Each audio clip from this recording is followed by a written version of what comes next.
Welcome, everybody. Welcome to Les Dames Escoffier's fourth annual The Next Big Bite in our new location here at the New York Law School. I'm thrilled to see so many familiar faces. Thank you for joining us this evening and supporting Les Dames d'Escoffier. This year, we're streaming live to international chapters around the country who are having watch parties. Welcome to the thousands who are viewing in Des Moines, Kentucky, Nashville, Phoenix, South Florida, Cleveland, and to our LDNY president, Haley Matson Mathis in Hawaii.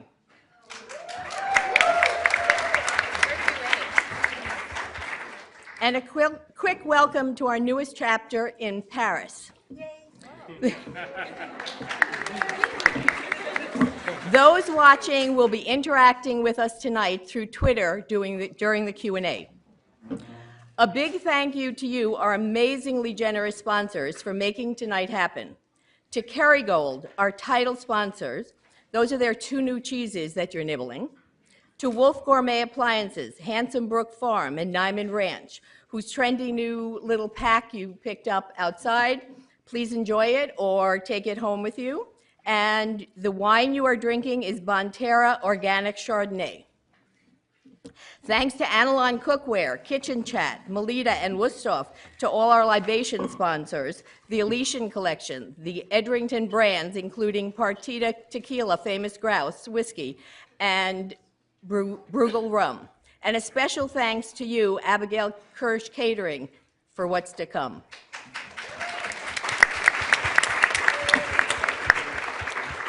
One housekeeping note regarding our Q&A. You each have been given an index card.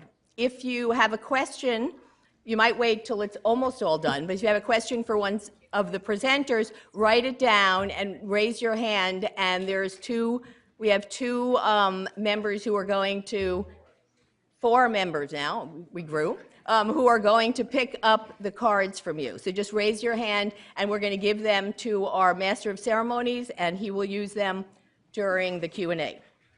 What will we cook, eat, drink, and crave next? We're about to serve up those answers. But first, Joan Brower, our New York chapter president, would like to say a few words.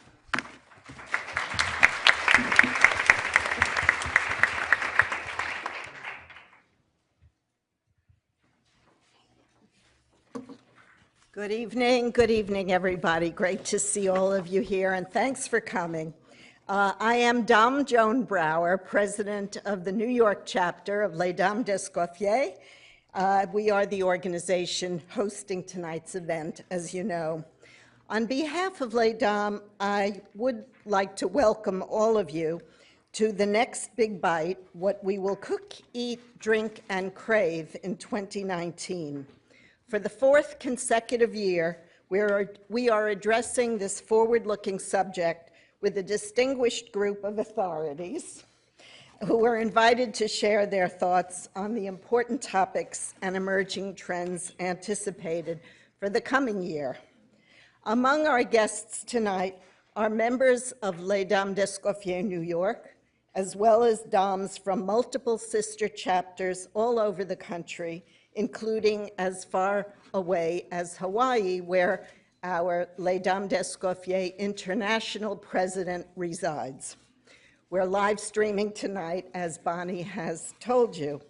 Also with us are sponsors, partners, industry colleagues, journalists, and distinguished speakers, and we thank all of you for joining us.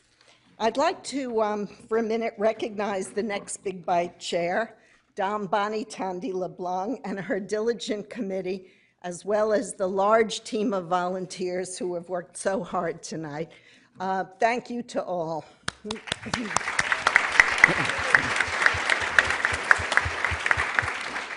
And for those of our guests who are unfamiliar with the genesis of Les Dames, kindly allow me to share some thoughts for just a couple of moments.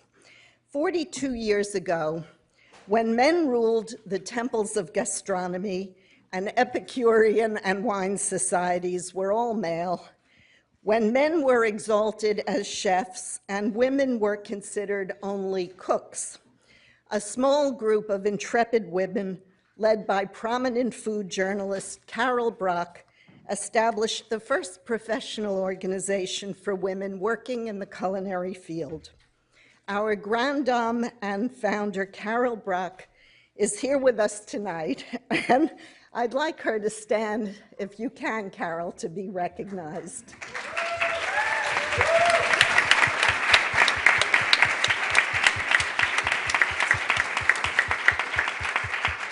And so, in 1976, Les Dames d'Escoffier was launched in New York as a by-invitation-only nonprofit society for accomplished women working at the top of their professions. Its purpose then, as it is today, was to shatter the glass ceiling by providing scholarship and mentoring support to young women likely to become the industry's future leaders. Today, Les Dames d'Escoffier continues to expand, currently with 42 chapters and 2,300 members located throughout the US, Canada, Mexico, the United Kingdom, and now France. The founding New York chapter remains the largest, with 162 members, and will in 2020 host the full organization's annual conference with hundreds of dames arriving in town.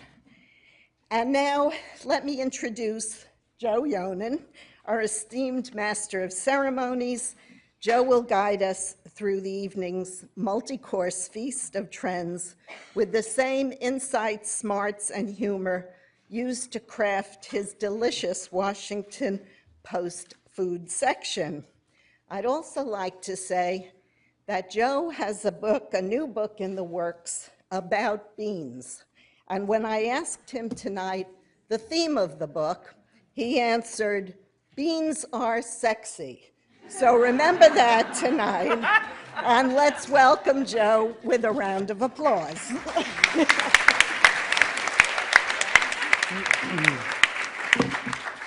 Thank you very much. I'm Honorable Dom Joe Yonan. I'm actually still awaiting my invitation to join La Dame. Thank you for that. I'm so excited to be here, and I can't believe this panel / jury that we have here. Think of me as your MC / prosecutor. So I will be interrogating when it's necessary. I will be defending when necessary. I'm sort of playing both sides of the fence. I know we haven't seen any of that lately. No, I'm excited to get started, and I'm just going to throw it right to our first duet, which consists of, I think it's fair to say, a legend, and a legend in the making, an apprentice who is only an apprentice maybe in his book title and in his mentality, but to the rest of us, he's, I think, safe to say, possibly the greatest cooking teacher on the planet, Jacques Pepin.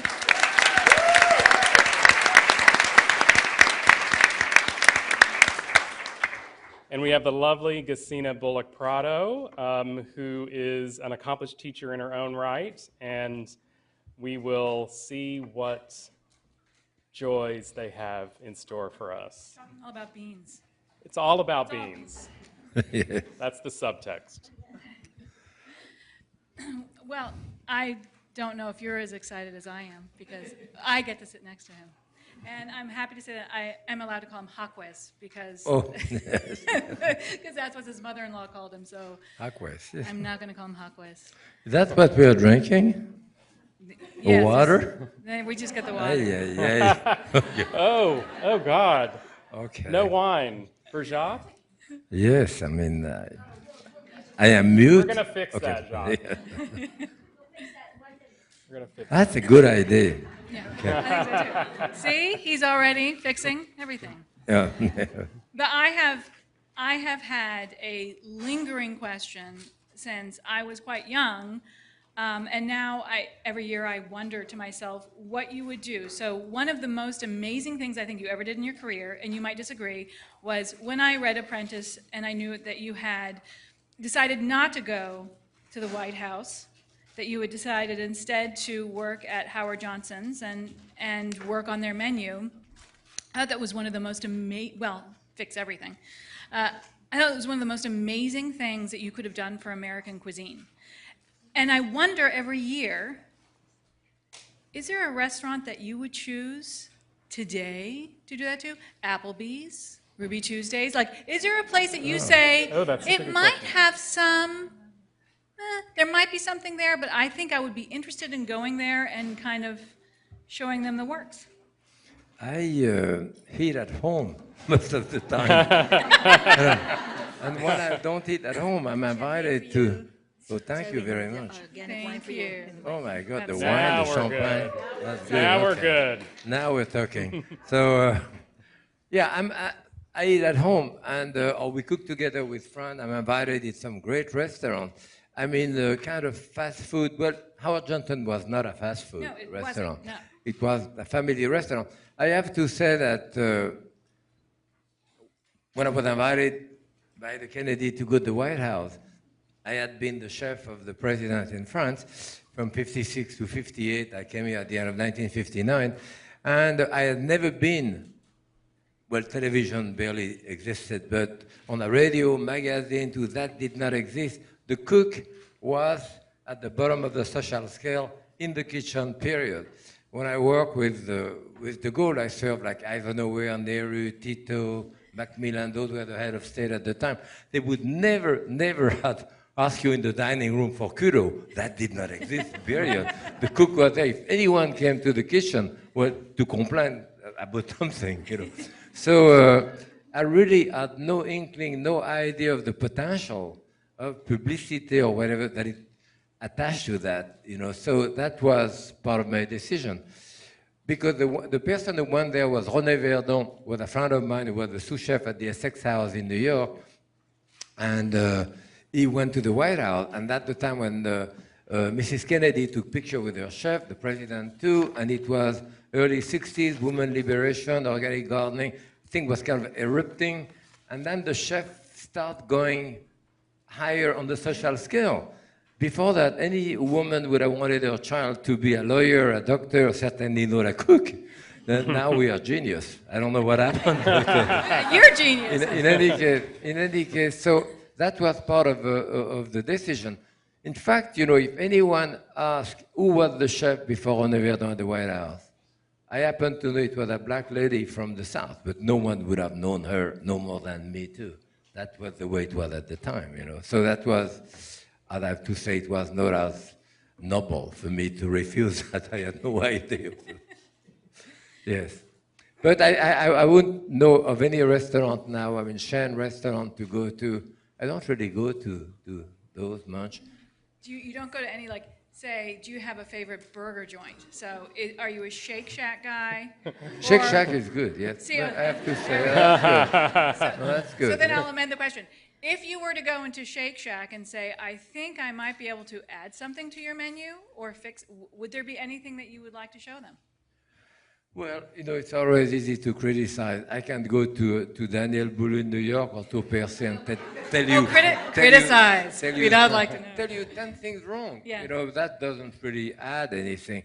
But I'm sure that, no, I've had some good burger there. And, you know, sometimes it's served 10 minutes too late, your bread is a little soaked or this, that, too. There's always detail. Yeah. But by definition, and the last time I went there, I didn't pay, so I'm not going to criticize it.